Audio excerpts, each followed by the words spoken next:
राधे कृष्णा। मार्गशीर्ष मास चल रहा है, जिसको अघन मास भी कहते हैं। माघ के महीने में पवित्र नदी में डुबकी लगाने की परंपरा है।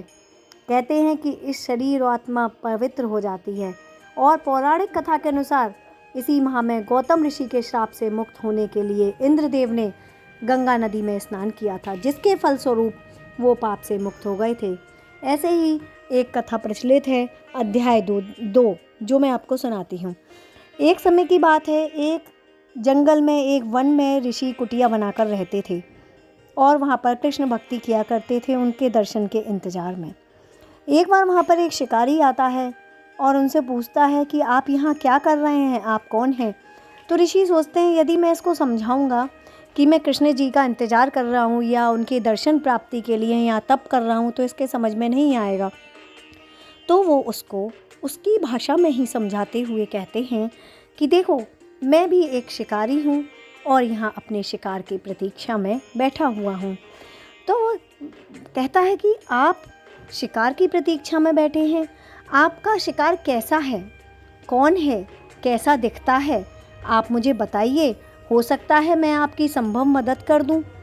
तो वो कहते हैं, मेरा शिकार बहुत ही सुंदर है, सांवला सलोना है, जिसके सिर पर मोर मुकुट है और बांसुरी है, टेढ़ी चितवन है उसकी, कमल नयन है उसके, और जो उसकी मुस्कान है तिरछी है, जो उसकी ओर देख ले या वो जिस पर अपनी कृपा करते तो वह बस उसके कहने ही क्या।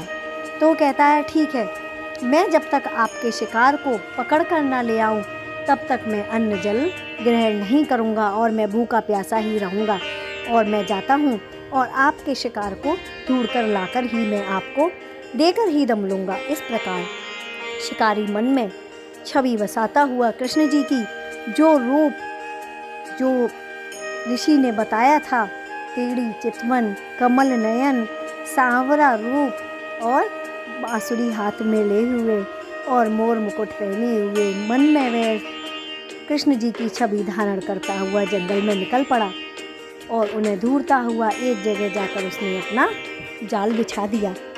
अब एक दिन बीत गया, उसके जाल में कृष्ण जी नहीं आए। भूखा प्यासा वह इसी प्रकार बैठा रहा। 2 दिन व्यतीत हो गए, फिर भी कृष्ण जी उसके पास नहीं आए और वह इसी आस में भूखा प्यासा बैठा रहा कि मैं उस ऋषि के लिए वो शिकार पकड़कर अवश्य ले जाऊंगा। 3 दिन भूखे प्यासे रहने के बाद उसको निद्रा आने लगी और वह सो गया। अब हमारे जो बांके बिहारी कृष्ण जी हैं, जो अपने भक्तों पर कृपा करते हैं, शीघ्र ही प्रसन्न होने वाले हैं, उनको उस शिकारी पर बहुत ही दया आ गई और उन्होंने सोचा कि चलो क्यों ना इसकी कुछ मदद कर दी जाए, और वह उसके जाल में आकर स्वयं ही फंस जाते हैं। अब शिकारी को कुछ आहट होती है और ऐसा महसूस होता है कि मेरे जाल में कोई फंस चुका है। तुरंत वो अपनी निद्रा त्यागता है और जग जाता है और क्या देखता है कि जो सुंदर सलोना रूप ऋषि ने बताया था, वही कमल नयन, बांसुरी वाला, मोर मुकुट वाला उसके जाल में बैठा हुआ है। बड़ा ही खुश होता है और चिल्लाने लगता है, पकड़ लिया, मैंने ऋषि के शिकार को पकड़ लिया है। और वो जल्दी से उसको पकड़कर ऋषि की कुटिया के पास आकर चिल्लाता है कि हे महात्मन, हे ऋषि, बाहर आओ, जल्दी आओ, देखो मैंने आपका शिकार पकड़ा हुआ है।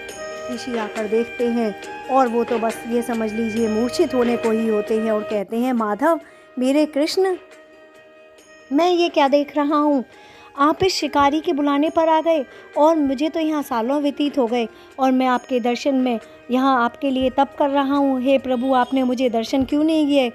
ऋषि वहाँ विभोर हो जाते हैं। तो कान्हा जी कहते हैं कि आपसे ज़्यादा इस किरीट का, इस शिकारी का भाव था, इसलिए मैंने इसे दर्शन दे दिए। और वो देखते ही देखते उस शिकारी को मुक्त कर देते हैं और वह उनमें ही समा जाता है।